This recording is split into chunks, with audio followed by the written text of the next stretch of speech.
Love this podcast? Support it and sponsor today. Simply head to ozcastnetwork.com for details. DKWilkinson.com. Professional Australian voiceovers are proud to be a four-wheeled sponsor of Negative Camber. DKWilkinson.com. With over 10,000 commercials voiced and an international award for a commercial advert. Commercial and corporate, we do make a difference. Phone messages for under $10. DKWilkinson.com. Your professional wordsmith. This podcast is proudly supported by Matt Hall from DR Kart South Australia, HandyPay, SA's leading personal lender, Patrizzi Course, and Tindo Solar, Australia's only solar panel manufacturer. Sorry for that, I wasn't looking. Jamie's looking so good today. Maybe it was that. Look how handsome he is. Seb having a bit of fun with the mechanics.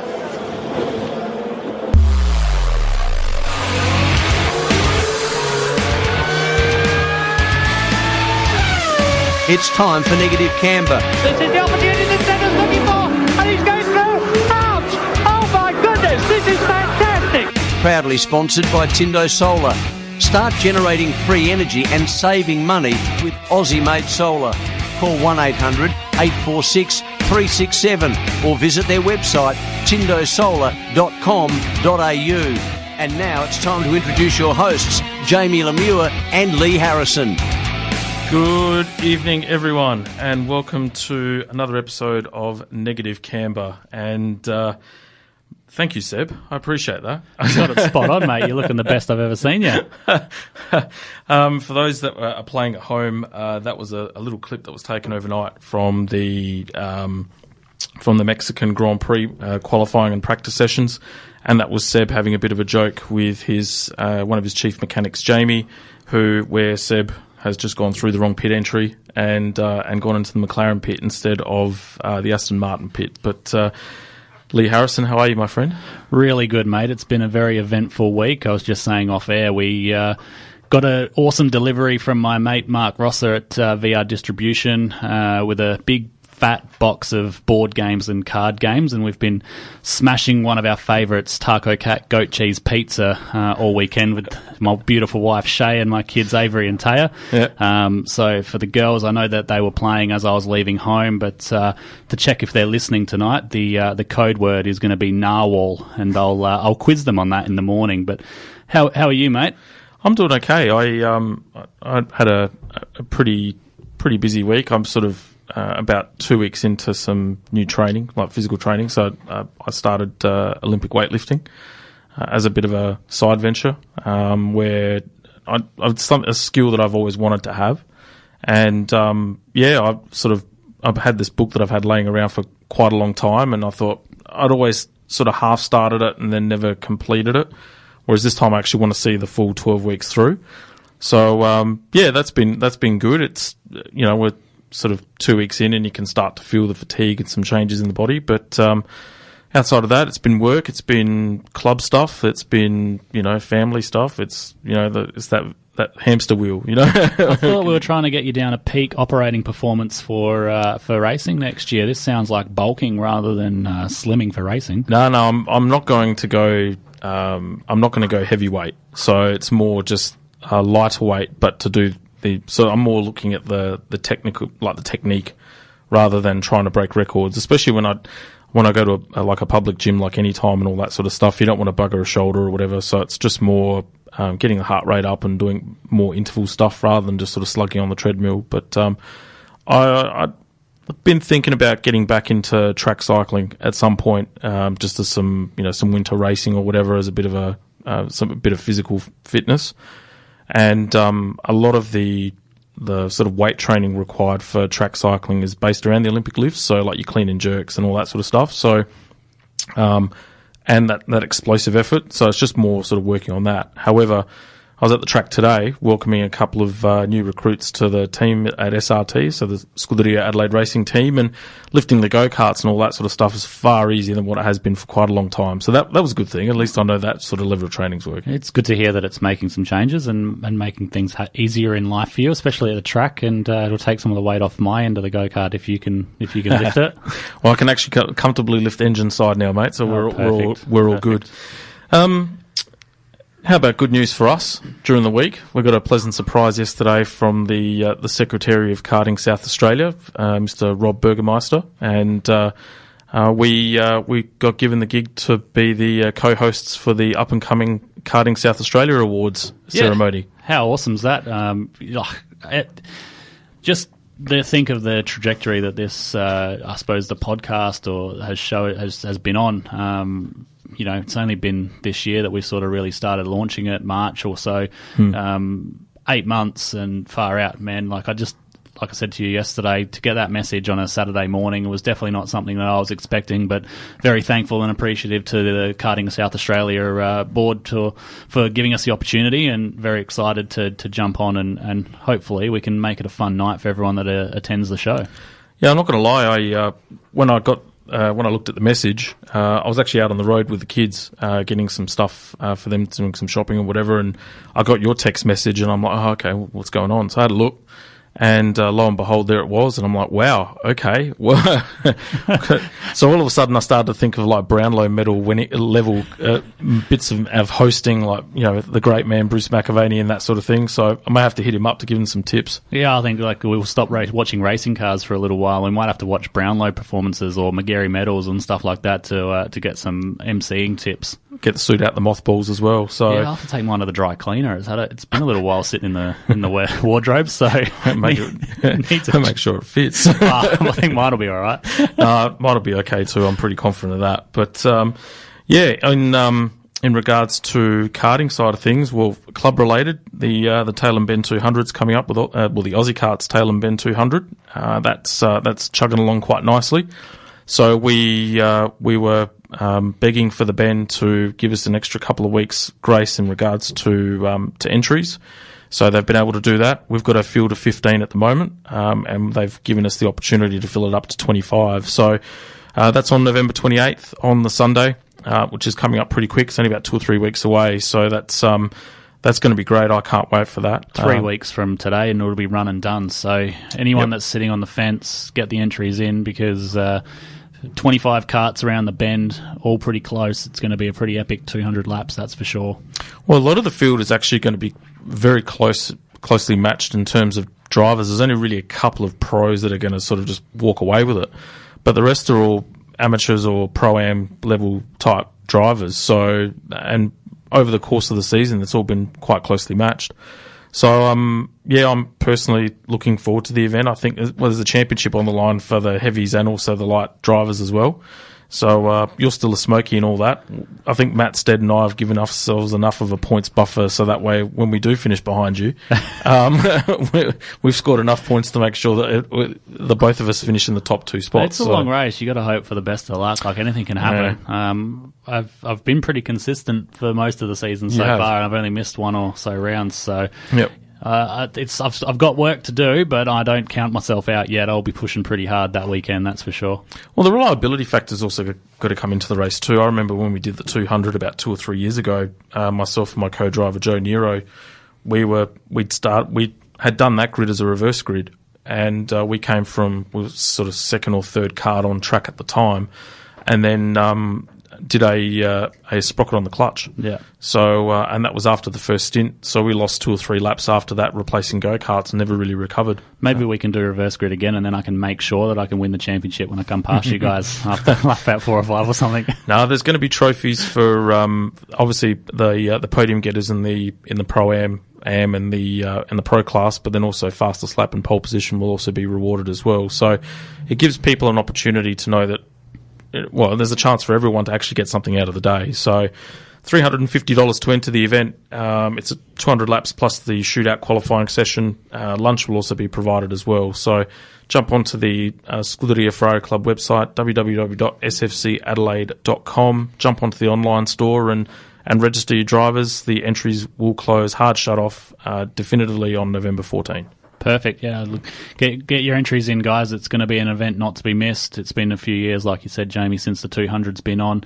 200 odd kilometres of racing around the bend, all with, it's just a great day out with a bunch of like-minded professionals. So come out and have a fun and see what it's all about. Bring your partner, bring your family, bring your friends, and there's plenty of good food and stuff available. Make a weekend of it. Spend some time in the Riverland up there at Tailem Bend, or Mannum isn't too far away either. There's the hotel at the Bend as well, so Ridges Pit Lane, and there's always something going on at the Bend as well, so you can make a full weekend of it with your family. Yeah, 100%. It's the leading facility of motorsport in South Australia, so get on down and have a bit of fun with that.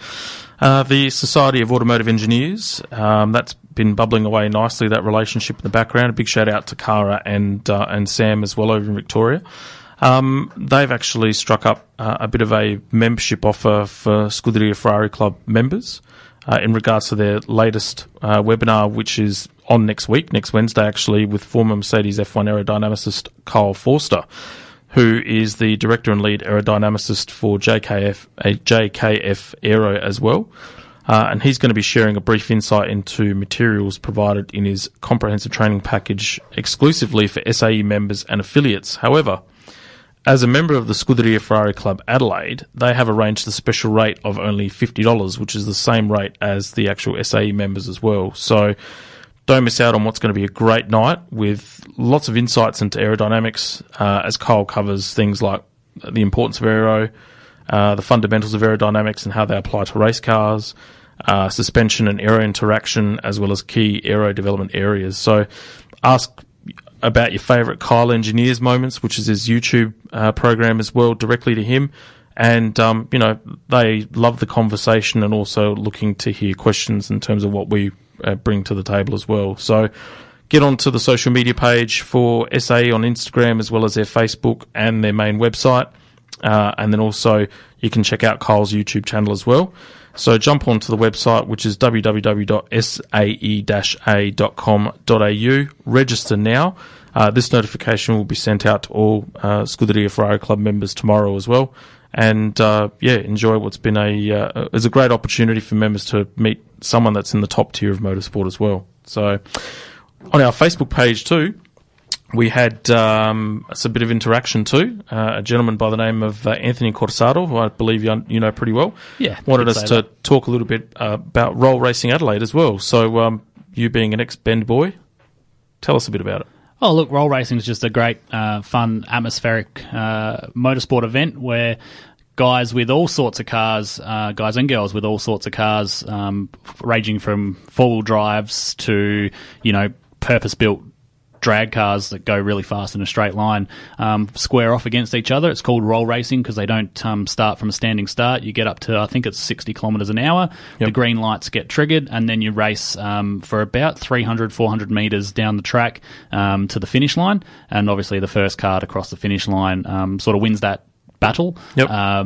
They do sort of 3.5 hours of just open dueling, I suppose you can call it, where you can see a fully worked up R34 Skyline versus a Mitsubishi Pajero, which is pretty funny to see.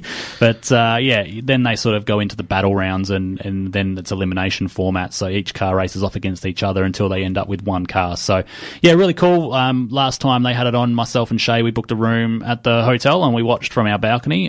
So that was a really cool atmosphere. We sort of had dinner and watched over the track as well. So really cool. Thanks for Anthony to reach out and give us the plug. But for all those listening, loads of people go out and watch. So jump on board Roll Racing Adelaide events on Facebook, and you'll find out all the information you need there on their up and coming events. I know they just had one yesterday, so I think the next one will be in 3 or 4 weeks' time. Yeah, I like the fact that it's kind of like almost like a street legal drag with a bit of momentum built behind it, and it's in a safe, controlled environment as well, rather than hoodlums and keep it off the streets. Yeah, exactly. Yeah. Unlike the designated skid pan area near the Southern Go-Kart Club there was, Tell me about it. Plenty of rubber shred there last night. I went past there this morning, and she was a bit dicey going through the past other there sweeper last there. week, and there was bumpers and rear guards hanging off of cars. It was disgusting, but better to do it in a controlled and safe environment than out there. That's for sure. Yeah, 100%. A special shout out to General Manager and producer of the night, Mr. Mark Aston. Hello, sir. Oh, hi guys. How are you? Yeah, good, mate. It was Good. a bit of a shock there. I was Just asleep. throw you in there. You had a good week? Yeah, not too bad. Good. Not too bad. It's it goes pretty quick. Especially with we're in the thick of a racing season now with all the events that are coming up between V8s and F1 and stuff like that. So it keeps us pretty busy. Hey, by the way, I heard your podcast last week. Great interview with Todd Hazelwood. Yeah, fantastic. Yeah. Good stuff. Really, really, really good. Good stuff. friend of the show, Todd. He's our most capped guest with 2 appearances now. So we're going to keep him up the top there. Yeah, absolutely. And no, he's racing at the moment. In fact, Right now, actually. Yeah. So it'd be interesting to see how that pans out as over the course of the night. But I think we'll head off to a bit of a break, just to have some messages from our sponsors and probably throw some music as well, and then we'll come back with our karting segment. Radio Italia Uno. You're listening to Negative Camber, proudly sponsored by Tindo Solar, the only Australian-made solar panel.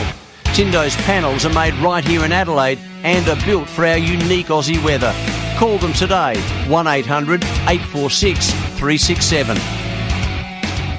Welcome back to Negative Camber, the official motorsport show of Scuderia Ferrari Club Adelaide, and in the studios of Radio Italia Uno on 87.6 FM. I forgot to mention that in our first section of the show that we're actually going to be doing a live, I suppose, web show on our platforms through Radio Italia Uno and also our Facebook page, I believe. And that's actually going to happen in the December show, so I think the last show of the year, which will be pretty cool. Yeah, as we wrap up, there's going to be plenty to wrap up because it'll be the end of the end of the championship for Formula One. It'll be the end of the championship for Supercars. There'll be plenty to wrap up, but we're going to have a few cameras brought into the studio. We'll do it live on the airwaves and broadcast it through all the social medias, like you mentioned. A big thanks to our other producer Ron Fielder and his awesome cohort of people to make that happen. We saw the taster of that with Mark Aston and David Heath doing the sports scoreboard on Saturday. It was rough. Yeah, you got to start somewhere. Not rough from Ron, but rough from us. I can tell you. No, Ron did a great job. Organic is good. Hey, organic is in these days. Well, when we were promoting it, we were promoting it in such a way where we, from our point. I mean, you got to remember we were in a really confined space and we didn't have any of the microphones. We had to bring everything into poor old David's lounge. I mean, because he's broken his ankle, as you know, and there really wasn't room for his ankle in the actual lounge, so he had to actually take the ankle out and actually put it in his bedroom, so we had enough room for all the gear. But it was good fun. You guys will rock. It'll be you'll really enjoy it. Super excited for that one. Yeah, well, that'll be a couple of weeks after the Karting SA Awards, so we'll get the garbage out of the way early with that, and then get our bad form out of the way with that, and make ourselves good for public consumption. So, speaking of public, it is time for our karting segment, thanks to dkwilkinson.com. So if you want a professional voiceover, then don't look any further. 10,000 commercials voiced in an international award as well. DK Wilkinson is your place for professional voiceovers. That's dkwilkinson.com. Big shout out to Darryl. I hope you are well. It's been a couple of weeks since I've seen him, actually. So, he's I know he's very busy doing the voiceover work now, which is really good, and also welcomed a new puppy into the family as well. How cute. Yeah, a little Shih Tzu, I believe it is, with like King Charles Cross Shih Tzu. So, little ball of fluff, but great breed of dog. But karting results. It's been a while since we've covered some karting. We haven't really done anything since the state championships, and it feels like an eternity, but there's been some racing on. So. Yeah, there was a small meeting on at Monardo this afternoon. Yeah, we'll cross over to that. We'll run through all the results of the Bartel Classic, which was held at Monardo. To be honest with you, I'm not 100% sure what the track configuration was, but judging by the times, I believe it could have been the B, but don't quote me on it. I'll get you to find that out while I'm reading the results out. So we had Cadet 9 and Cadet 12. Numbers were a bit low for this entry. I think a lot of people are kind of saving themselves for the... there was 2 heats going. There was Mount Gambier on Saturday and this event today. But there's also the Festival State Cup coming up at Mount Gambier in a couple of weeks' time. So I've got a feeling that people were kind of saving themselves for that. But we had Cadet 9 and Cadet 12 racing together at the same time. Noah Enright ended up walking away with the victory there. Our very own Ocean Colangelo came second with Riley Harrison third. It's kind of like rinse and repeat, that three, the trio. So Cadet 9, we had Dominic Mercury just dominating that category. He won by like 15, 16 seconds. So he's a pretty strong competitor in the in that category at the moment. You know, he's just come off the back of winning 2 state titles, I think it did. He won the South Australian state title and then was in the hunt for the lead at the Tasmanian state title and unfortunately got into a collision. So you have to say he is one of the standout performers in Cadet 9 at the moment. He's a hard man to catch. Yeah, he'll be making the jump up to Cadet 12 next year. So that'll if Ocean's still racing, I believe she might even make the jump up to KA4. But if they're racing together between Riley, Dominic, Noah, Ocean, that'll be a cracking four-way. 100%. So Dominic finished first, Desmond Harrison finished second, and our very own Ileana Ostojic came third. And bit of a battle for her today. She lost a motor early in the piece, and they had to find a replacement power plant, and managed to find an older spec motor, and she was struggling for a majority of the day, and then when it counted, got the podium. So I love her. She's a fighter. Just kept fighting all day. It goes to show. They were at the track the other weekend when I was out there as well testing, so they spent most of the morning out there, and Ocean was there most of the day. So they're putting in the hard work behind the scenes, and that goes to show she's getting so much more consistent, so much better results, and she's just getting edging closer to that top sort of rung of the ladder. And I know that speaking to her dad, they've got a new go-kart inbound as well. So it'll be interesting to see what the results look like when they switch over to a fresh chassis and they're not running around on a bit of a tired one. What were you doing out at Southern Go-Kart Club? I did some testing with Nick, actually. We went out there and did some testing. So he got his finger ejected and got the go-kart built, the Sprint Master, his Sprint Master for KA3, and he just wanted to put some hours on the engine, so kindly asked if I wanted to don the racing attire and have a few laps as well. So I think we ended up completing about 120 laps between the two of us over the course of one day. We were both pretty knackered by the end of it and just mucked around with a few setup changes. But look, all in all, that go-kart is a bit dangerous. She's a weapon, and I've not really ever had much of a go-kart that responds so quickly to changes. And it was just so predictable to drive, and everything we wanted to do to the go-kart did the change that we thought it was going to do, which is always comforting. So we got a bit of pace out of it, and I was actually quite impressed with my times considering the rubber that we were on and how new and fresh the engine is. Oh, good. That's excellent. I know we had a couple of people inquire as well directly. They wanted to know a little bit more about Project Sprint Master, so we may have to do that in another episode, considering we've got a lot to cover later on in terms of the other motor racing disciplines. But KA3 Senior, Bradley Vaughan first, Matthew Neitz in second, and Thomas Carrigan third. We then jumped to Tag 125 Heavy, Brendan Stillwell first, Aaron Gray second, and Steve Frankenhuizen in third. I hope I pronounced that name correctly. Forgive me if I didn't. Tag 125 Light was Braden Parkinson, followed by Oscar Goldfinch. KA3 Junior was Leo Ianella, and second was Wesley Bowden. KA4 Junior Heavy was Harry Muller, and then KA4 Junior Light was Darcy Hayne. Second was Chris Alexopoulos, and third was William Smith. Then we go into the four-stroke categories. We had the four-stroke junior class with Ed McEwen first, Blake Turner second, and then Charlize Brown third. In the four-stroke heavy class, we had Sam Miettinen first, followed by Daniel Bowden, and the return of Davide Rinaldi. Good to see him. And he's back on track after his 9-10 month hiatus. So, welcome back, Dave. Good to see you got back on the podium there. Four-stroke light was Anthony Ormsby, Brock Harrison, and then third was Tracy Ross. And then on the four-stroke senior medium, we had Joe Baroni, Mark Paneris, and then third was Mark Sanford. And then in the Supermax class, we had Andy Ritter, Luke Turner, and then Nathan Dunn. Tag 125 restricted medium was Simon Major first, followed by James Guevas in second, and then third was Andrew Chapman.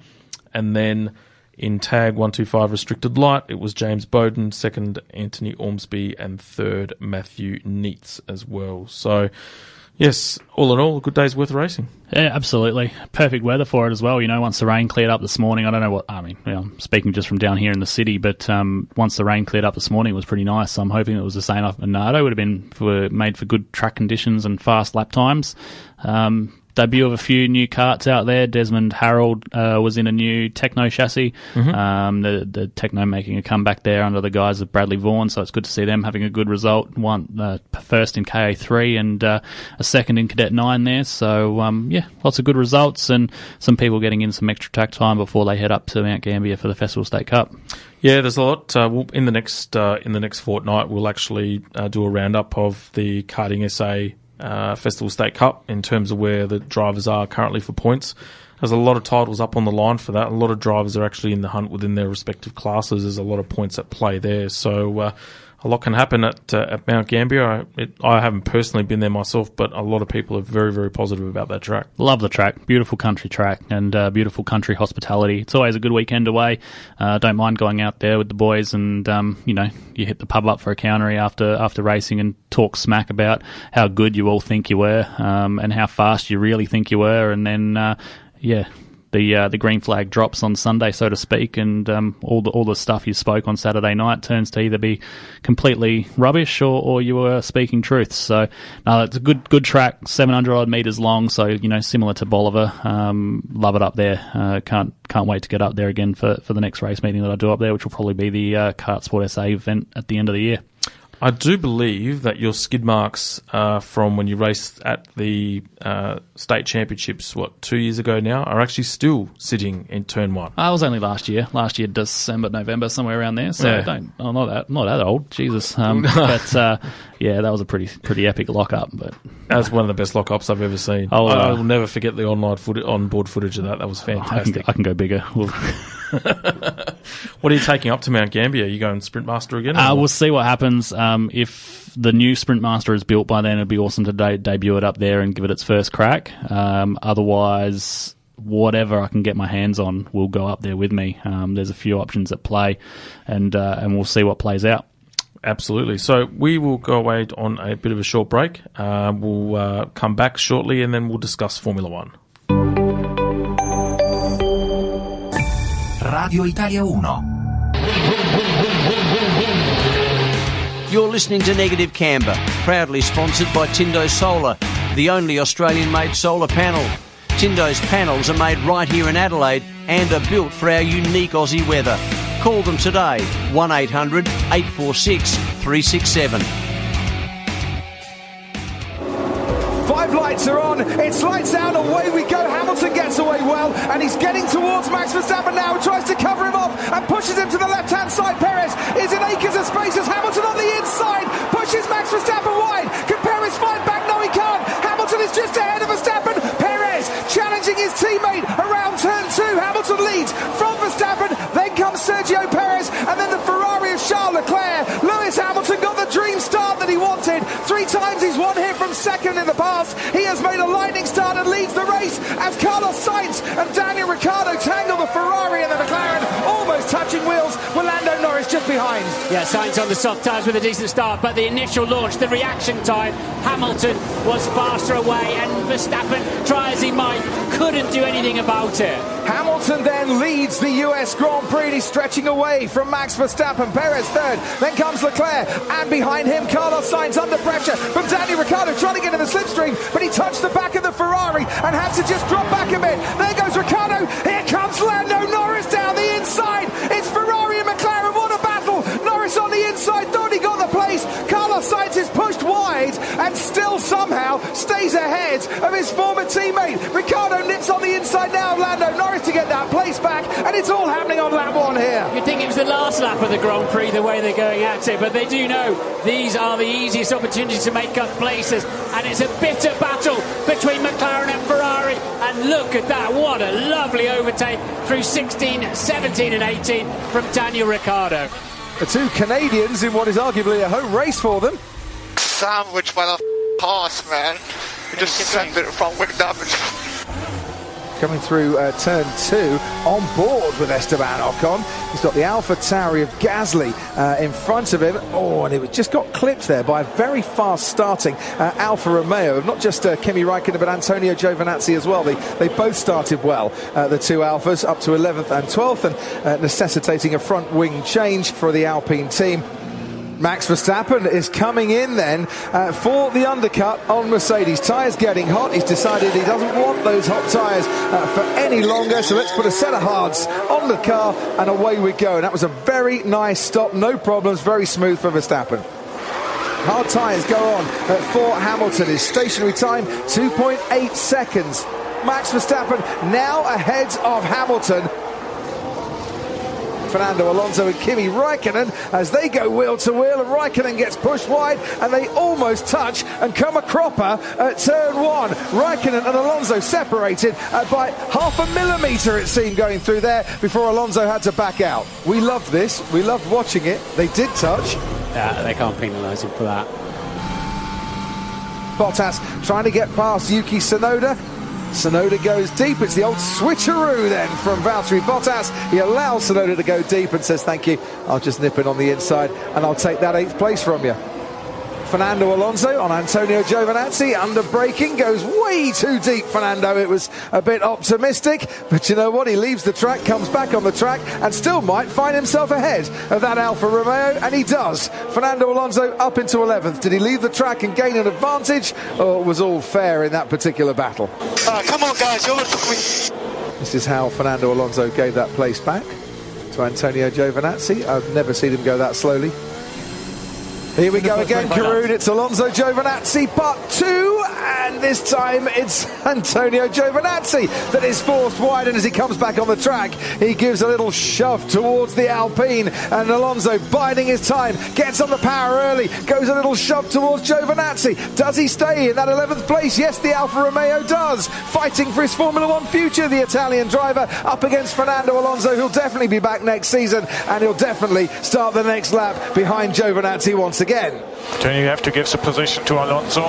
But he pushed me out. Give position back now. No discussion. Give position back. Vettel on the medium tyre, George Russell on the hard compound tyre. Vettel absolutely chomping at the bit to get past George Russell here, and round the outside. Has he made that move stick? He has, you know. Fantastic stuff by Sebastian Vettel as they head left-handed into turn 19. The Aston Martin's ahead. 26 laps to go in this race. Verstappen makes his second pit stop. It's kind of okay, wasn't it? Lewis Hamilton is coming into the pits, so it was target plus, what, another 8, 2.4 seconds. 4/10 quicker than Verstappen and Red Bull. Carlos Sainz trying to go the long way round on the outside, and that's where they touched. I got a bit dirty. He did that on purpose, guys. Understood. Reporting. I don't think it didn't look too blatant to me. Hamilton's going to be on getting DRS within 3 laps. He's going to be getting the rear wing open and cruising up to the back of this Red Bull, which I'd imagine he'll be treating again like the hind legs of a donkey. There goes Sebastian Vettel, finally clearing Antonio Giovinazzi. He's now chasing after Giovinazzi's teammate Kimi Räikkönen. Somebody is off in the first sector. It's Kimi Räikkönen, and that has allowed Sebastian Vettel to now move up into the points. So Vettel's charge wasn't in vain. He's got into the points.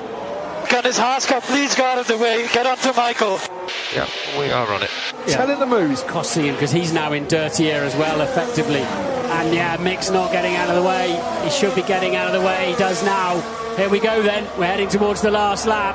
3.5 miles to go here at the Circuit of the Americas. Hamilton has now got DRS, but crucially, so has Verstappen, because he was lapping Mick Schumacher. Yeah. And that gives him the chance to lap with the DRS. Verstappen is keeping his cool, he's keeping his calm and composure, and he is keeping the lead as well. His first sector, a 10th up on Lewis Hamilton. It's taken him beyond that DRS threat. While that's been happening, Valtteri Bottas has finally got past Carlos Sainz. Max Verstappen is going to lead and double his advantage in the World Championship for the first time on US soil. Max Verstappen wins the US Grand Prix. Lewis Hamilton has to settle for second. The charge got close, but not quite close enough. The fireworks on track are replaced by fireworks shooting into the air. Verstappen wins at COTA. What a Grand Prix that was. Here, we've locked horns once again, and in the land of the Longhorn, it's the Bull that's come out on top this afternoon. See you all. What a day. And there you have it, a review and a summation of the US Grand Prix. So, I don't even think that, like, it's good that that's the highlight package, but I think that still glosses over just how exciting that race actually was. Like I said, I got up at 5:15, and I do not regret my decision. I was glued to the couch. I was hanging on to the edge of the seat. I despised the fact that I had to go and have a shower at one point to get ready for work, to make sure it wasn't too late for work. But that was a cliffhanger. For me, the thing that made the race was Hamilton getting through the first corner first. Yeah. And Perez being too nice and backing off and letting Verstappen stay in second. Yeah. That set the race up. I think had it not been for Lewis getting into the first corner first, the chances are it would have resulted in probably a demonstration run, to be honest. And to be fair, I would probably suggest that I would almost go as far as saying that the Red Bull has arguably been the best car this year, and I think I struggle to see Verstappen lose. It'd have to take another massive momentum swing because the points gap is too big now for it to. Lewis has to win races, full stop. Yeah. Max can afford to take the odd second place here or there. So, but it's not what we think; it's what the drivers think, and this is what they had to say. We went very aggressive on the undercut, and then on the hard, I think, it was a bit the other way around. It seemed like we were stronger on the medium and they were stronger on the hard tire. So then, of course, Lewis was catching, and he was putting the pressure on again. So then we had to go again quite aggressive for the last stop to the end. And then, he was going long. He had quite a big tire advantage to the end. And, of course, I could see him coming from behind. Track position's everything, I guess, and we lost it already at the beginning. After the first stop. So, I thought that by being able to go longer, I thought we were in a better position, but they were just too strong. They've been stronger all weekend. From lap 1 onwards, I had no drink at all. It was extremely tough. Already from lap 20, I was completely gone. I had no strength. I was losing strength on my hands, strength on my feet. The vision as well was getting quite uncomfortable.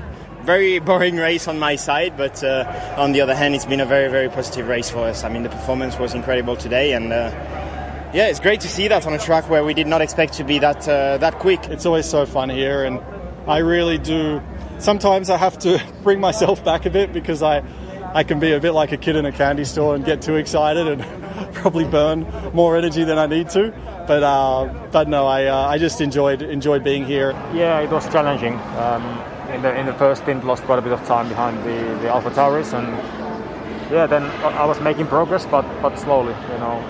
The following overtaking was difficult as expected in these temperatures, and unfortunately, when you go back on the grid, then things become more difficult. I had a lot of pace, but I just was stuck behind Daniel the whole race.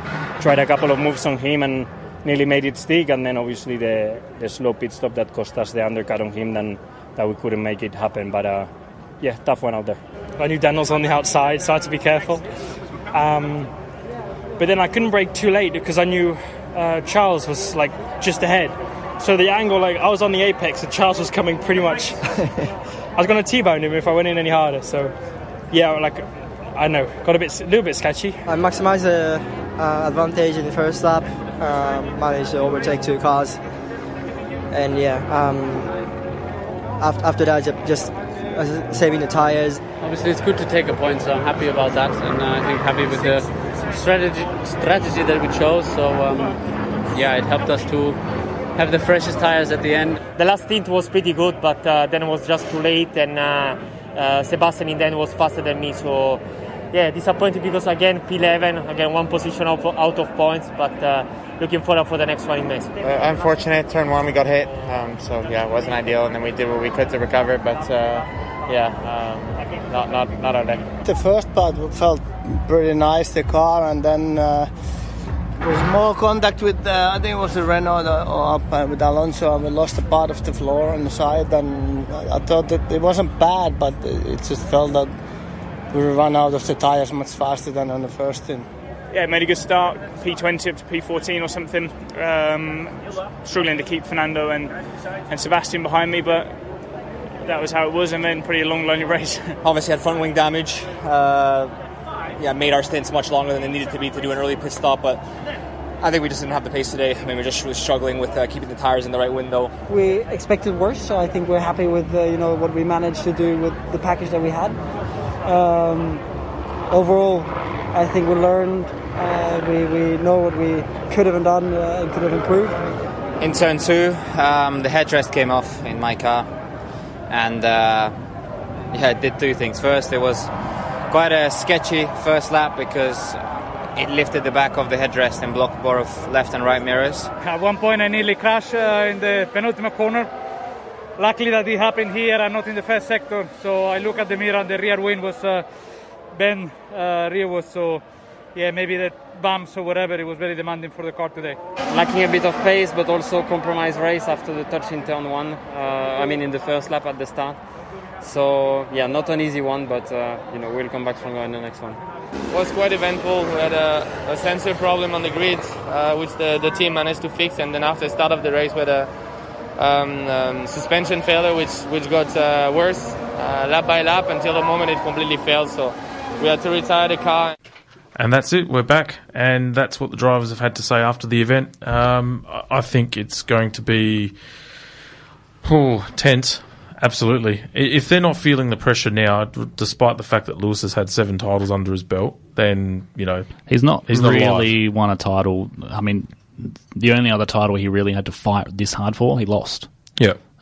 So that would be playing on his mind. The other ones have been a relative cakewalk for him, and it's all gone his own way. So when you look back at his stats, he's not ever had to fight for one. So I don't doubt that even with 2008, even with 7 championships, he's not going to be thinking that he's got it in the bag. He's definitely going to be feeling the pressure. Yeah, well, 2008 when he won it on that with 2 corners to spare. 2 corners to go. Yeah. He didn't win it; someone else won it for him. Yeah, pretty much. Timo Glock. Yeah, absolutely. We're going to head off to a news break. We'll come back and we'll dissect the Austin Formula One Grand Prix in a lot more detail. We'll cover winners and losers, and then MotoGP as well. Radio Italia Uno. Sono le 20:02. Italia Uno News.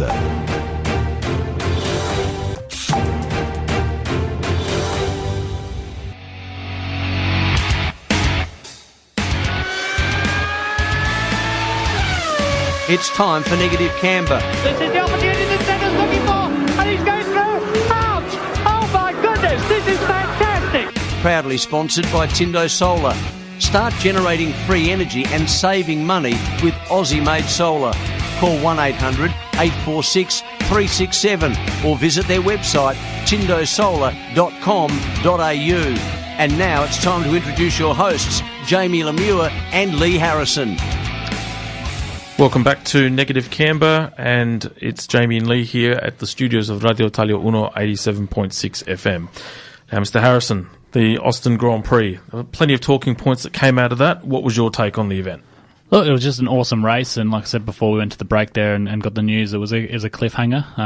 I think you surmised it beautifully with the fact that Lewis getting the lead off the start is what made the race. If it had been Max to get to the front, I think it would have been quite processional. Mm-hmm. I think Max showed that he had the pace to stick or even be fast in clean air by sticking with Lewis and staying inside that DRS window when other cars probably would have fallen back with the drag, the dirty air coming off the back of the car. Yep.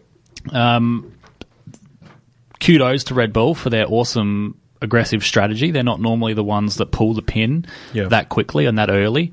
It definitely made Max have to work for the win, though. Pitting so early, he obviously got the undercut, came out, 7.5 seconds in front of Lewis after Lewis pitted 5 or 6 laps later, and then had to do a long stint in the middle there, and then same again happened. He pitted early to undercut Lewis again, and this time the gap was nearly 9 seconds, but he showed a real mature head, classy drive, just hit the lap times that he needed to hit. I know that Christian Horner and the Red Bull team were pretty worried about the length of that third stint, after coming in for the second stint and his tyres were down to canvas. So they were pretty worried that he wasn't going to make it home. So not only was he having to worry about the threat from Lewis coming from behind, knowing that he'd be on fresher tyres, but he also had to manage his own tyres.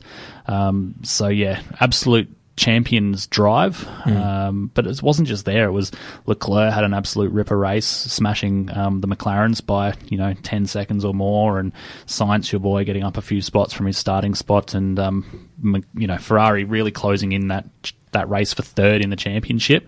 So that's down to 3.5 points now. So we've got a couple of battles happening in the run into the championship finale. We've got the win for the Drivers' Championship between Max and Lewis, and it's still not over constructors-wise as well for first and second. And now McLaren and Ferrari, the old arch nemesis, going at it for third in the Constructors' Championship. So yeah, it's this championship, I think the points gap is close enough that it's going to take something radical like Red Bull strategy, which I'll almost guarantee something radical will happen tonight in Mexico, overnight in Mexico, in order for the momentum swings to happen. Now, this is the biggest points buffer that Max has had since Austria, in reality. But then how quickly did that all change? That's the biggest points gap either of them have had since Austria. Yeah. So, like you said, the momentum is swinging, and you throw your form book out the window, because there's been so many tracks where you're hands down, this is going to be a Mercedes track, like Austin, for example, and it looked like that on Friday morning with Mercedes absolutely killing it in the timesheets, and then lo and behold, Red Bull win, and it's the first time a car other than a Mercedes has won on that track. So form books are out the window. Like you said, it's going to take something absolutely radical to win this championship, and maybe stopping and halting that momentum of Mercedes is the way to go.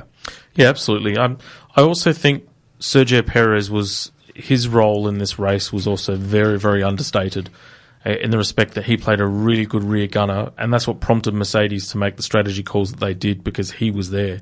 And it was this race where they really needed Valtteri to be there. And again, in that key moment, Valtteri wasn't there. Well, he wasn't there because he had the engine penalty. Exactly. And he couldn't recover from that. On a track where they thought for sure he would get through the grid and use his straight line advantage to power through the field, he couldn't get past them. So, I mean, and kudos to Perez. He was not well on Sunday morning, and then he drove the entirety of the race without a drink bottle. So, I mean, I don't know how he managed to get through it without bloody passing out, because it wasn't even a cold day. It wasn't cool. It was very, very hot that day. So he would have been feeling it. It would have been good to see if he was feeling 100% health-wise and he did have his drink bottle so he could stay hydrated, whether he could have stayed in touch a bit more, because he was definitely menacing for the first sort of 8 or 9 laps. He was hanging sort of just out of Max's DRS window, which is probably just outside of the dirty air, and he wasn't really dropping. So I think he would have actually been a player, and Red Bull could have been on for a 1-2. 100%. It makes you wonder whether had he actually decided to not play the team game and actually stuck the Red Bull in Max through the S's on that first half of the race and actually got into second place, what would have happened after that? Yeah. You know? Yeah. Like, you can tell he was, and credit to him for being team orientated, he put Max there first. But that would have thrown a cat amongst the pigeons, where Max have lost 2 spots, really, going into that, and the S's there as well. So, yeah, look, it's I think Bottas and Perez are going to play just as much of a vital role in this championship than what Lewis and Max are going to do. And when you look at the season as a whole, I would have to go and say it right from the outset, where it's been one of those seasons where you think to yourself, if Max is ever going to win it, this year is it. Because when the key moments have actually happened, right, he's always seemed to come out of it the other side, and luck has actually come his way. Yeah. You know, he's only had the one engine penalty. You had all the all the on-field incidents and bits and pieces where it could have gone a lot worse, but it actually has kind of worked in his favour. Whereas Mercedes, for the majority of the season, right, when all is said and done, have more or less been the underdog. They're the ones that have been playing catch-up, even when the cars rolled out first race in Bahrain at the beginning of the year, when the performance deficit was just radical. Yeah. So, I mean, credit to Mercedes for sticking it out and fighting it out, because they could have put their hands up in the air and said, well, look, we'll concentrate on 2022 and then don't worry about it. Yeah. So, that whole heart of a champion mentality is definitely there. But you look at the flip side of that as well. You've got, Helmut Marko came out during the week and said Verstappen's lost probably 50 points through no fault of his own, with just being caught up in random stuff, not even including Monza. He had the crash at Hungary where he was on for probably a win there, and a few other second places. So, look, I think we've been blessed that we've got such a close championship. It's good that it's going right down to the wire. I hope that tonight we get, or tomorrow morning, our time, we get a really, really good race. The Red Bulls aren't out of it. They got balked on their flying lap in qualifying for the Mexico Grand Prix. So it's definitely on. And it's looking good. Yeah, absolutely.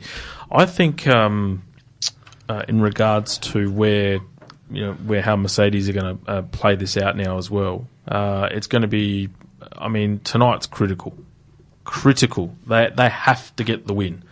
If Red Bull or Verstappen end up getting the win, and that points deficit gets close to one race win, with about 4 or 5 races to go, it'd have to take something catastrophic for them to throw it away. They have to win tonight. Absolutely, I would agree. Yeah. So, I think for me, the biggest takeaway, if I had to look at the whole season and we've up to this point, the key turning point for this whole championship was Baku, where Verstappen had blown that tyre, planted it in the wall. Hamilton had the golden opportunity to get a race win clear and then blew it and threw it away going into that first corner. And you kind of sit back and you reflect on that now and you think to yourself, that's when the momentum had changed and you thought, this may not be the year, because in the past it would have fallen into Lewis's lap and he would have made hay while the sun shone. It's just the racing god smiling upon us, because at the same token again, the flip side, what caused that puncture? If Max wins that race, we're looking at a 40, 50 point lead in the championship now. Yeah. So it's one of those swings and roundabouts, and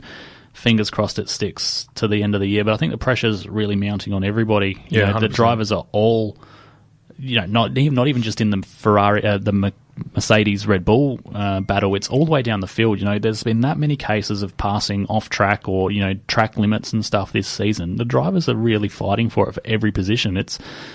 It's been a really, really tense season. Yeah, 100%. And what do you call? You reckon another collision on the track between now and the end of the year?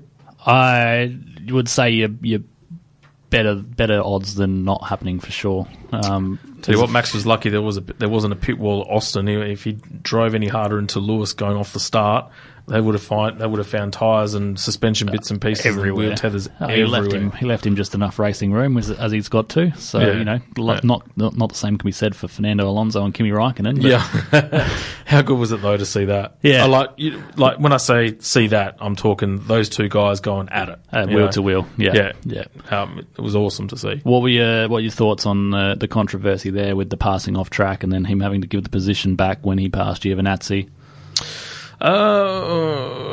There's got to be consistency at the end of the day. Like if it's good for one, it's good for the other, and if it's not, and if it's the opposite, it's the opposite. I think no point passing someone off track. The whole point of racing is you've got to pass them on track fairly as well. Same token as well. I don't like seeing people forced off the track. If someone's if you're blocking in the corner and someone decides to drive alongside you on the outside of you, then you've got to leave them room. You can't just drive them off the track. It's pretty dangerous. So look, there's a time and a place, and if the pass is on, the pass is on. That's for sure. Yeah. Winners and losers, you think? Yeah. Right. Okay. And we, off air, we came to the same conclusion, I guess, so in terms of who our winners and losers were. Yeah.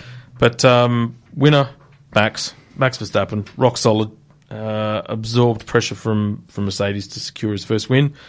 Actually, since the Dutch Grand Prix, surprisingly enough, it felt like he's won more races since then. But yeah, it was weird. But and first win for him in the US, so walks away with the largest points advantage that he's had since Austria, which seems like a lifetime ago, to be honest with you. Yeah.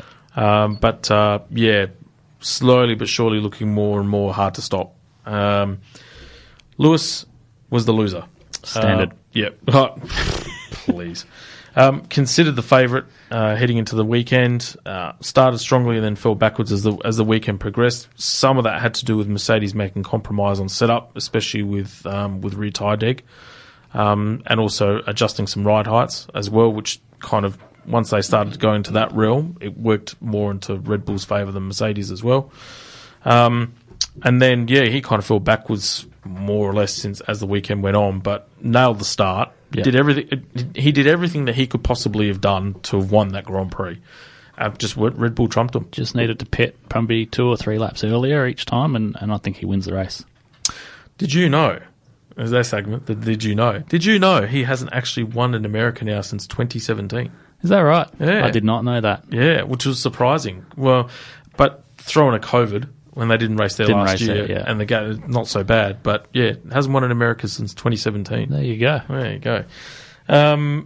Winner, Red Bull.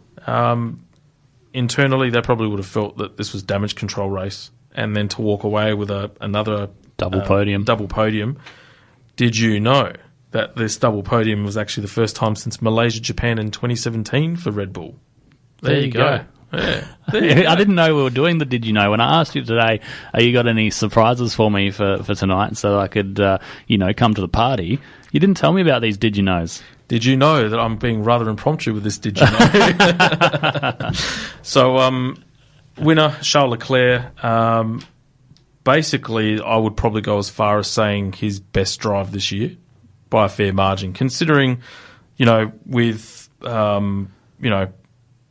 fourth successive race, car advantage to an extent with McLaren, but it was touch and go. And just drove the wheels off it. And ended up finishing 10 seconds up the road. I think this was on par with Turkey. If Turkey didn't make as many mistakes as he did, that probably would have outweighed this drive. But solid drive, like you said. He absolutely blitzed Ricciardo off the planet and left his teammate and Norris behind as well. So he's doing his bit for that battle for third in the Constructors' Championship. And Ferrari have really turned a corner since that power plant upgrade. So they're looking fast. Did you know you actually just said Ricciardo's name correctly? Yeah, well done. There you Props go. to you. There you all go. that Italian you've been... I've been ingesting it since hanging around with you. Yeah.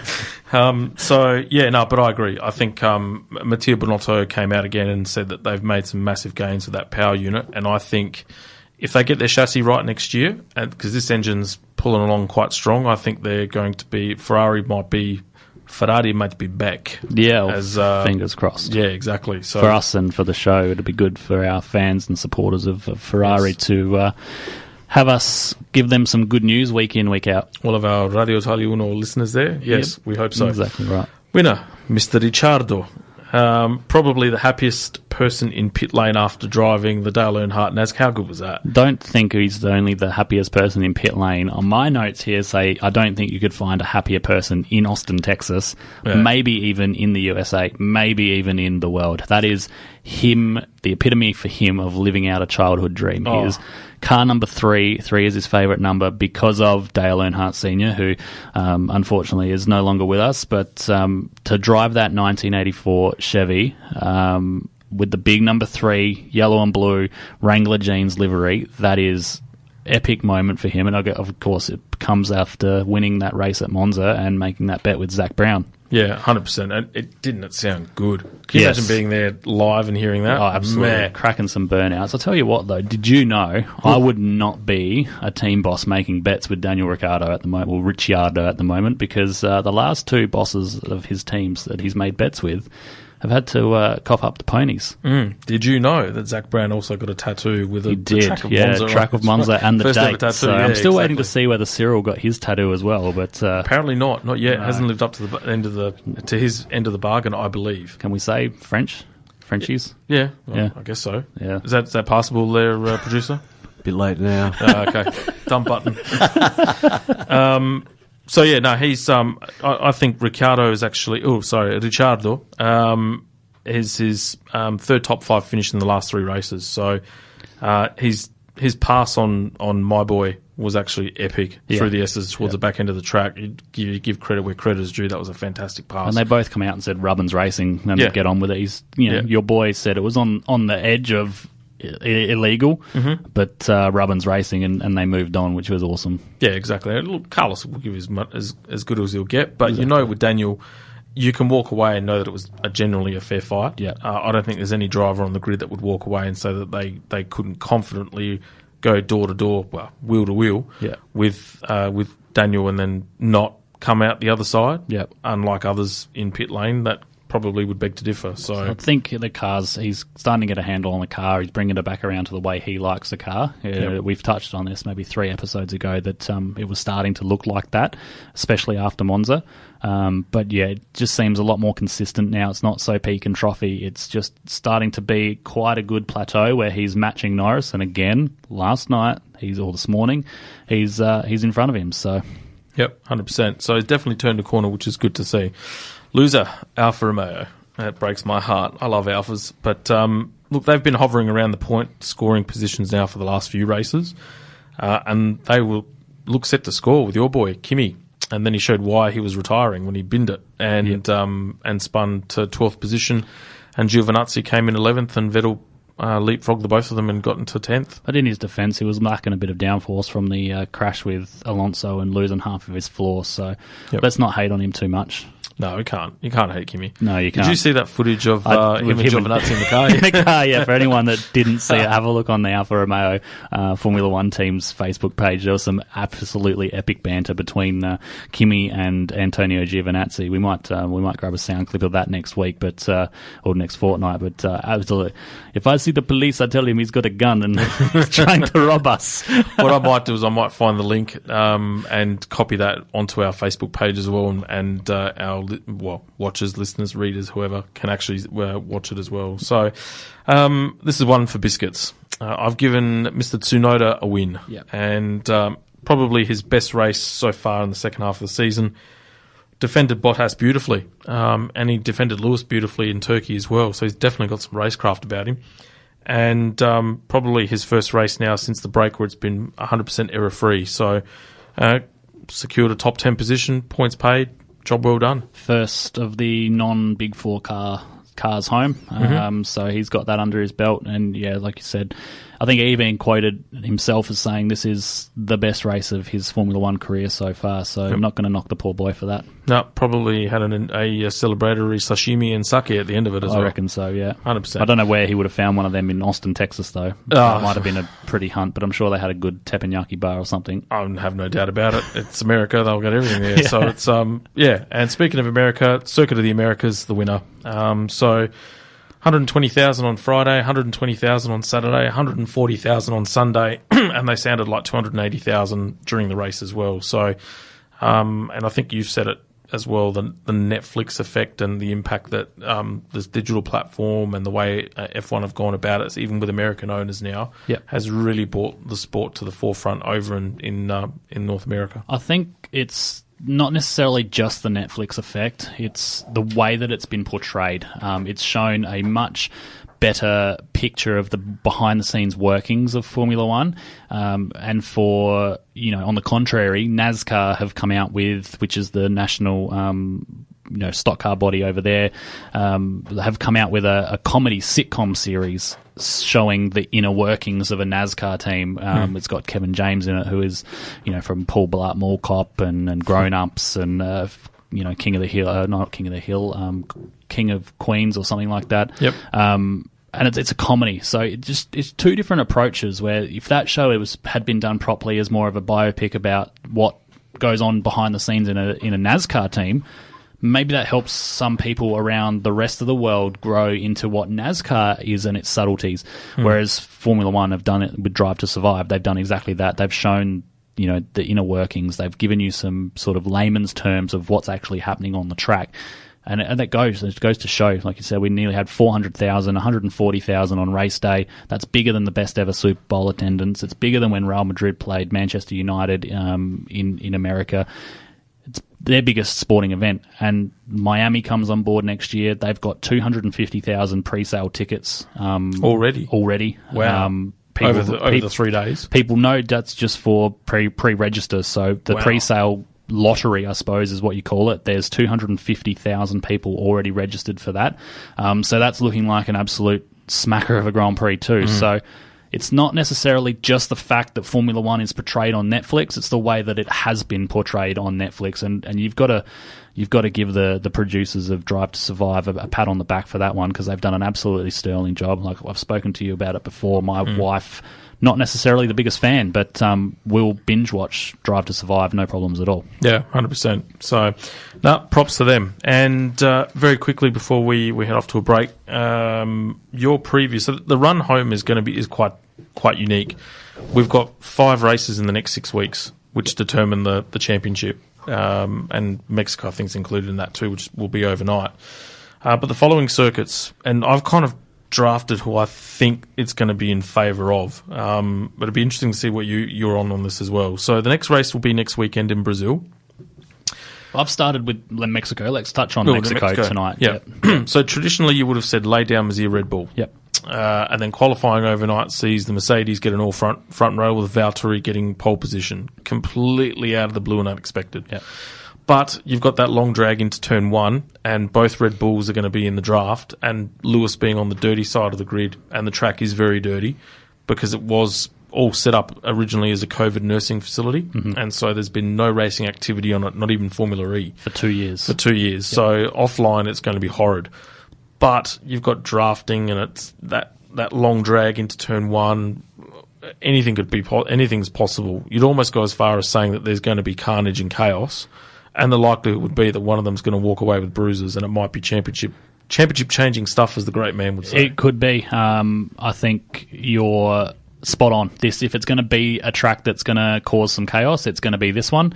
The thin air, less downforce, less drag. Obviously, we're higher altitude at Mexico, which creates that thinner air. You would hands down Red Bull. I think it was a lot closer in qualifying than the times actually showed. So I've got Mexico down as a Red Bull track. I think that's going to be Red Bull too strong to beat tonight.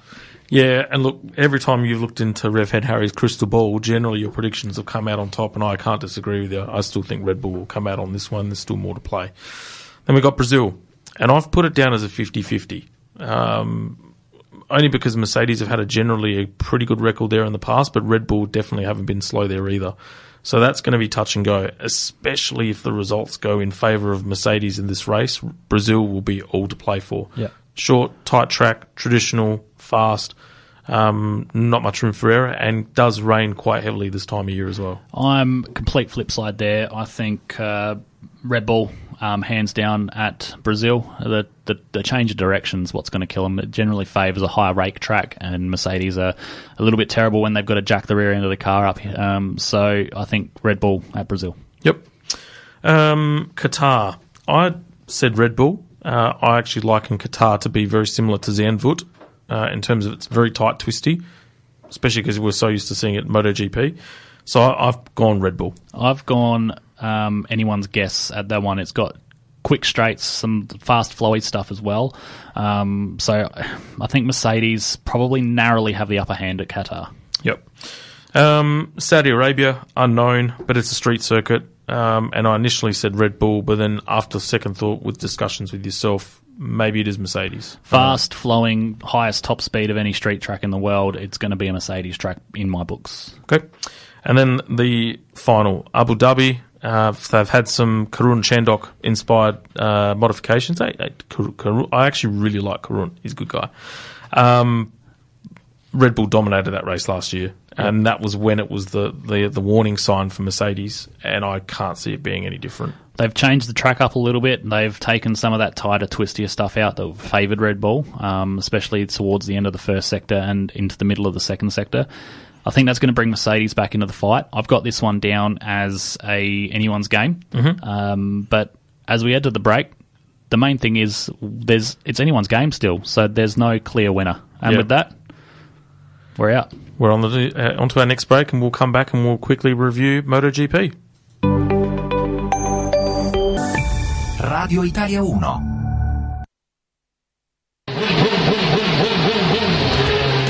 You're listening to Negative Camber, proudly sponsored by Tindo Solar. the only Australian-made solar panel. Tindo's panels are made right here in Adelaide and are built for our unique Aussie weather. Call them today, 1800 846 367.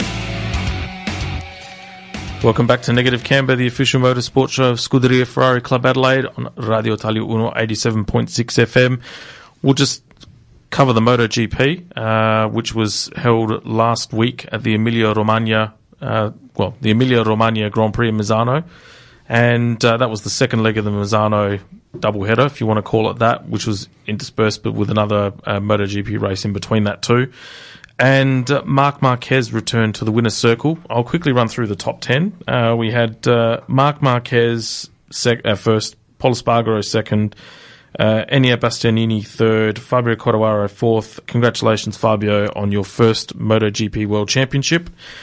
Fifth was Johan Zarco, sixth was Alex Rins, seventh was Alexia Spargaro, eighth was Maverick Vinales, ninth Luca Marini, and 10th, coming from dead last, was Valentino Rossi, a cracking ride. So, but Fabio walking away with what was in the end it was a walkover really. It was close. You know, Bagnaia keeps the bike up. It goes down to the last couple of races, but unfortunately Bagnaia made a silly decision. Valentino a little bit upset with the choice of tyre there for Bagnaia as his protege, but congratulations to Quartararo. He wins the championship, 2 rounds to spare, unsurmountable gap, and now he gets to just enjoy the run in.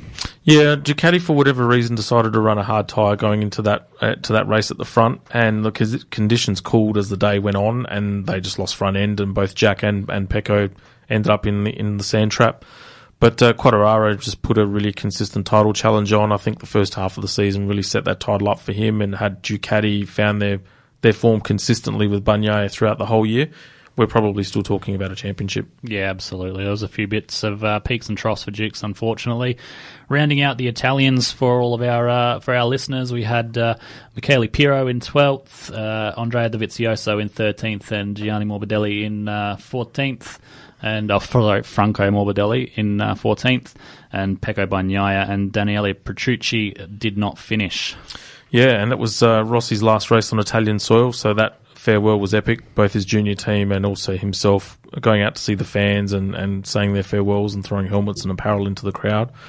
Bright yellow bikes as well, which is really good to see. Awesome. Yeah, but I think the next Italian star, if he gets a really good bike from me, is going to be Bastianini. Yeah.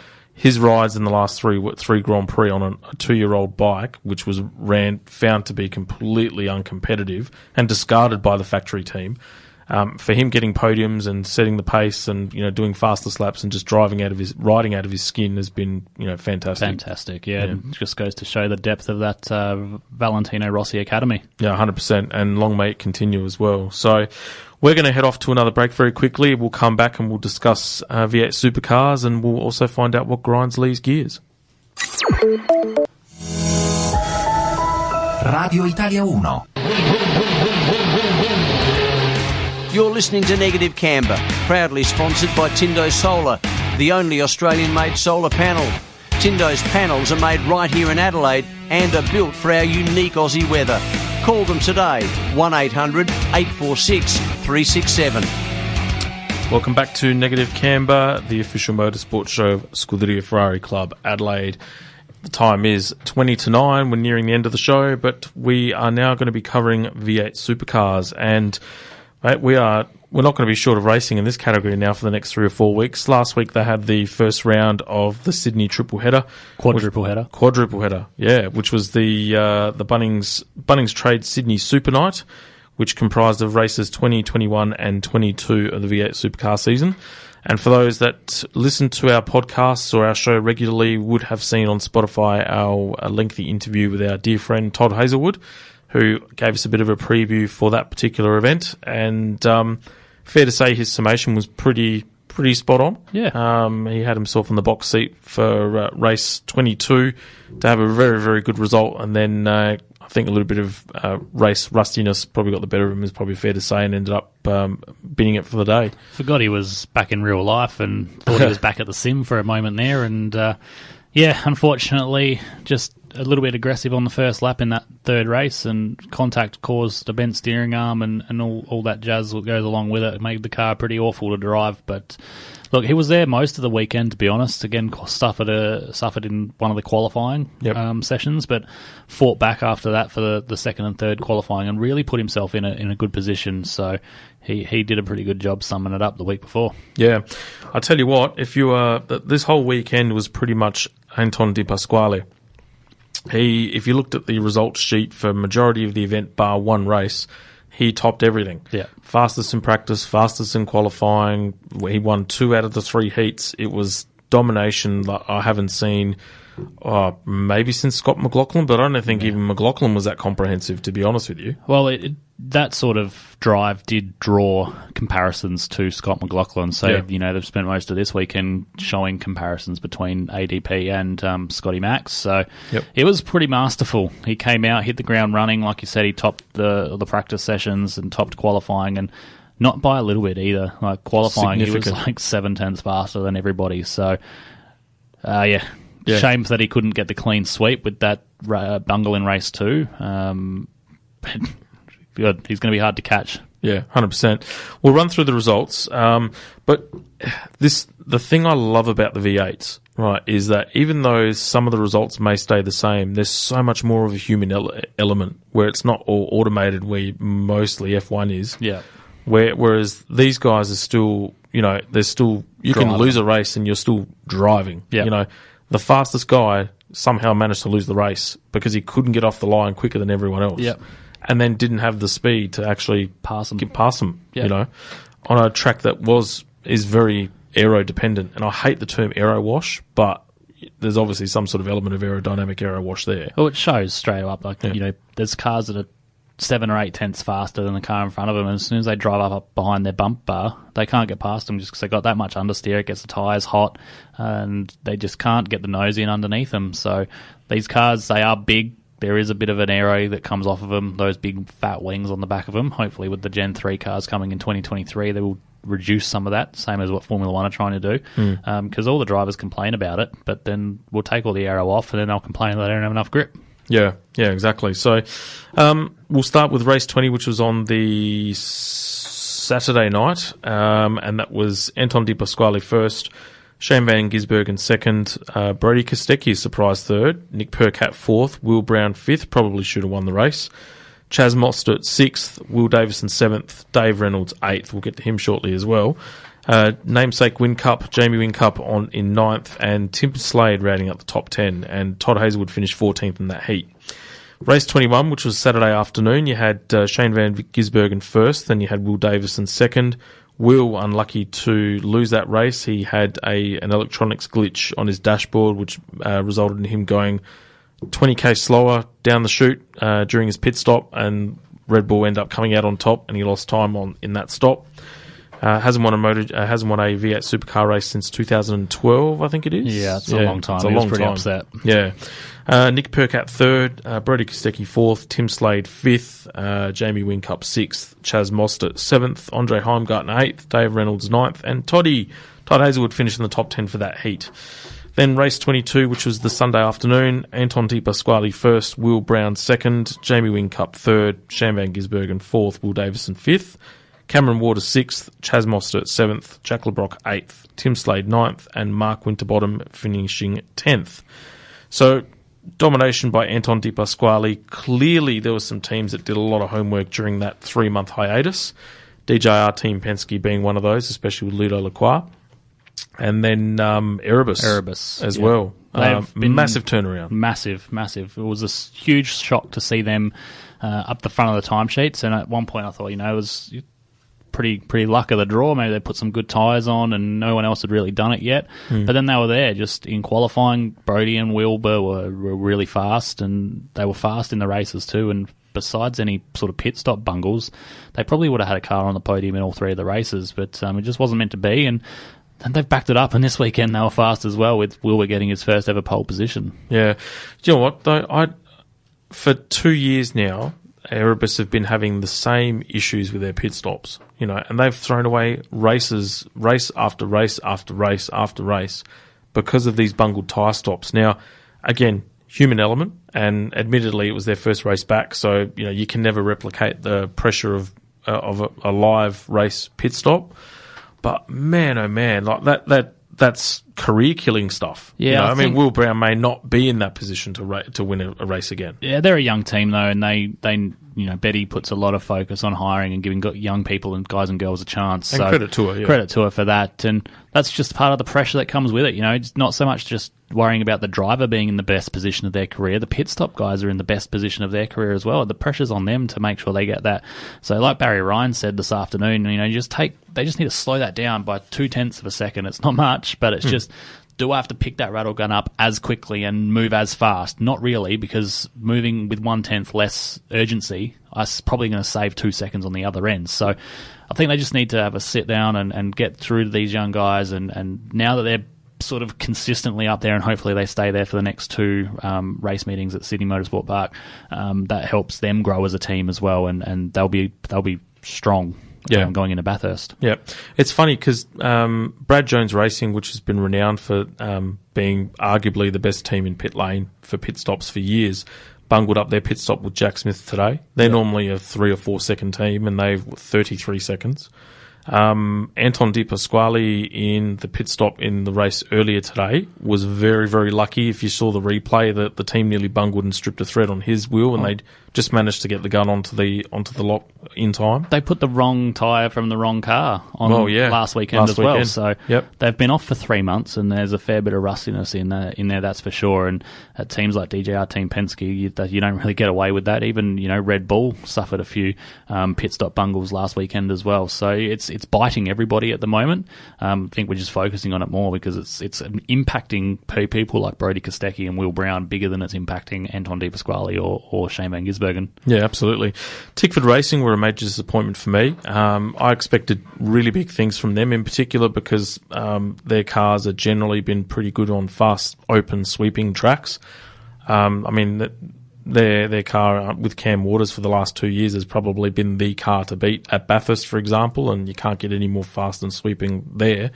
But they were well off the pace, and it wasn't really until they threw everything at the kitchen sink and had a whole re-engineer of the car that they've started to see a bit of light at the end of the tunnel, at least last week anyway. Walkinshaw and Andretti United are in the same boat as well. Yeah. You wouldn't have expected them to be so slow at Sydney Motorsport Park, but again, it took them till the last race really to get the mojo flowing. Both teams, though, Tickford and Walkinshaw Andretti United, are back on it this weekend, and hopefully that form carries through again. Yeah, and that's the thing. It was a combination of a lack of rear-end stability and then understeer as well, which helps. And if you're chasing the rear end and then you're fighting the front end, it's just a nightmare. If you don't have that balance, so the car's a bit of a pig to drive. So, and then, you throw too much at one end and then the front end becomes, goes the other way. So, yeah, fingers crossed that they get back on top of that properly, and the results from this weekend carry over. They were a lot more competitive even in both conditions this weekend at Sydney Motorsport Park. Sure.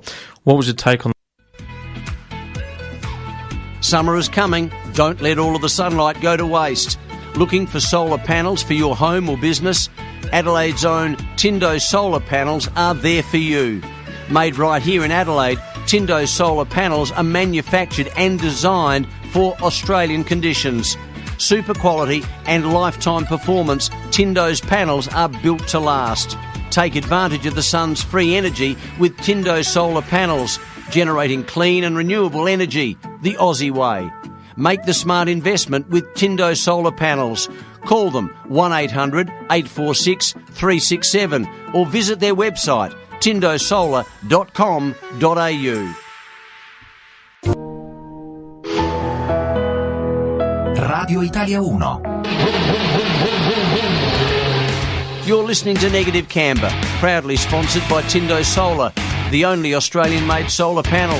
Tindo's panels are made right here in Adelaide and are built for our unique Aussie weather. Call them today, 1800 846 367. Welcome back to Negative Camber, the official motorsport show of Scuderia Ferrari Club Adelaide. It's the last lap. The final stint. The final stint. Mr. Harrison, what grinds your gears?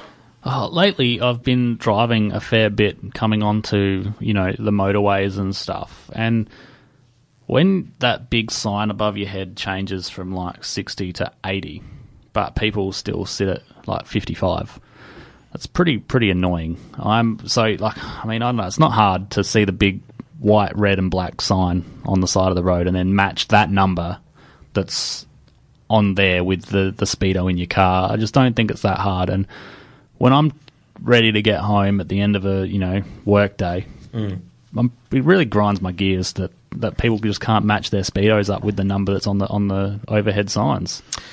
Well, mate, what can I say? I'd agree with you, but by the sounds of this electrifying new job of yours and career that you've got later in the year, or later in the next couple of weeks, that may not be a problem anymore. No, I won't be driving on any motorways. It's only a problem in the motorways. If you're cruising down suburban streets, it's not so bad. But when you're trying to merge into traffic, when you're going 20 kilometres an hour slower than the people that you're trying to merge in with, that's not the definition of merging. That's creating a chaos. Yeah. So just need people to pick their game up. But yeah, you're right. With this electrifying new job that I'll be into as of next Monday, Monday the 15th, I believe it is first day on the new gig.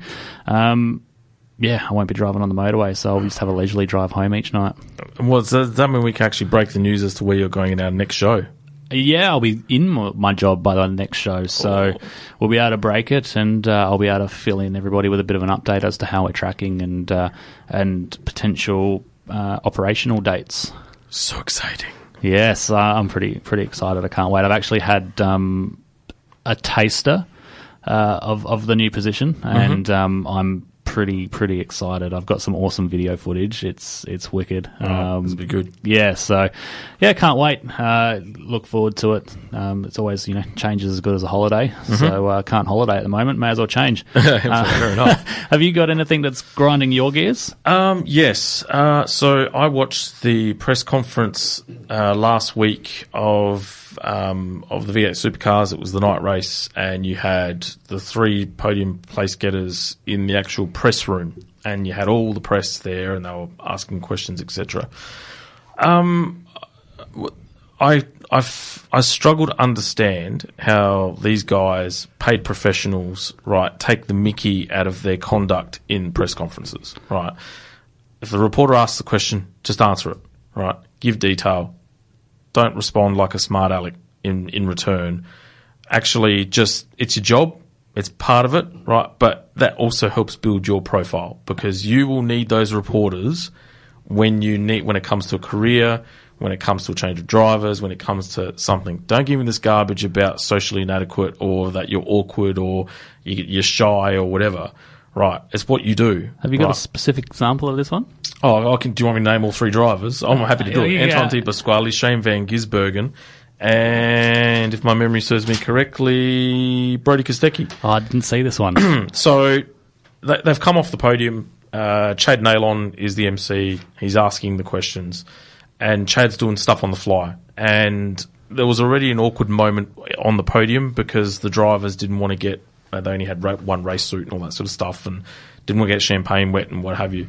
But they were asking questions about moments that happened in the race, and you were getting these half-hearted, half-witted responses where they were clearly taking the mickey out of it, and they thought that their response was the question was below them as to who they are.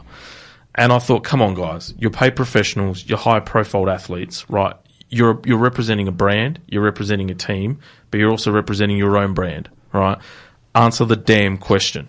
See, I thought you were talking about one that happened today last night between Van Gisbergen and Will Davison, as they've come to blows a little bit as well. The same sort of stuff. There was a little bit of, I don't want to say belittling. I think that's probably a little bit too harsh, but that, just taking the mickey out of each other, a little bit of stab here, stab there. As in Will after the race? Oh, Will after the race, and then in the press conference overnight, Shane, they were commenting on the speed of the Red Bulls, and Shane sort of said, with Will present, the faster of the DJR Team Penske cars wasn't at the front with us, so we don't really know how fast we actually are, but we'll find out tomorrow because he'll be up here. So just a little bit of jab after Will had sort of said that Shane was giving him a bit too much stick. Well, see, I applaud Will for his honesty and his openness, right? He was straight to the point, right?